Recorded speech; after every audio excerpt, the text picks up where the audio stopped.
To the bereaved families, the heart of the entire Jewish people stands united with you in these challenging times, following the brutal actions of those heartless monsters who mercilessly ended the lives of innocent human beings, showing no regard for age or gender, targeting both the young and the old, women, men, and children alike.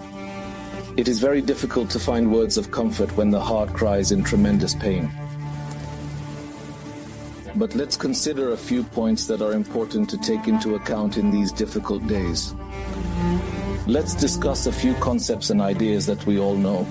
Although let's try utilize our intellect to have an impact on the heart, in order to receive some sort of comfort and strength to cope with these challenging and painful days that we are living in, which undoubtedly seem like a dream to everyone.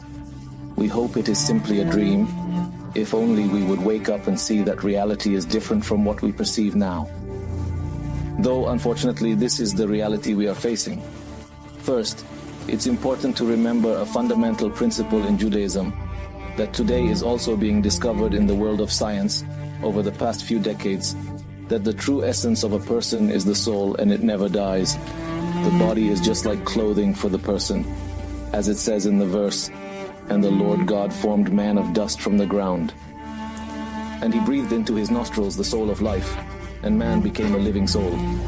In other words, we are all composed of two parts, body and soul, a body that originates from dust, and a soul from the divine light that God breathed into that body, infusing it with a living soul. A person is really a neshama, the body is just a covering.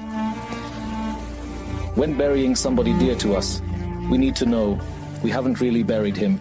We've buried his body, his clothes, something external, though he continues to exist. Death does not apply to the soul, and we know that the soul is the real person. This is true by every person that passes away. When the family experiences the burial, they must remember, we've buried the body, though the true reality of the individual continues to exist.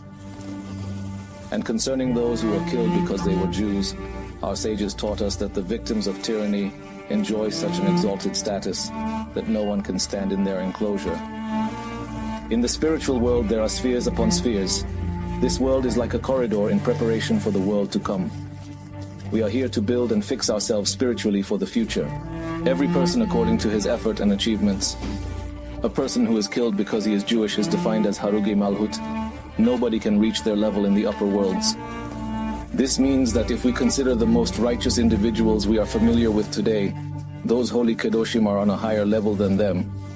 Rabbi Yosef Karo, author of the Code of Jewish Law, a Torah giant, there are testimonies that he requested.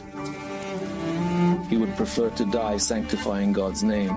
Ultimately, we all depart this world.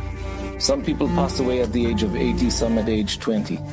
Some pass on earlier and some at a later stage. But ultimately we all depart this world. Rabbi Yosef Karo said, "I do not want to leave this world as an ordinary person, but rather die for the purpose of sanctifying God's name."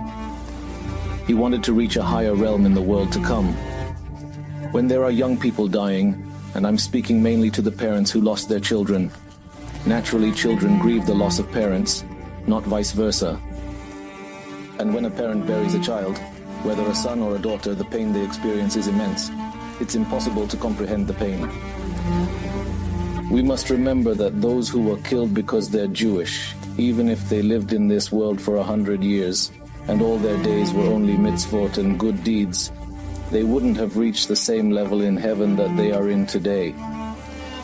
Meaning, when we focus on the pain we are in, we need to say to ourselves, true, it's really painful.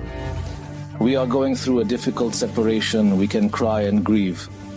In Judaism, we have laws regarding mourning of the deceased. But we must remember that the pain is only by us.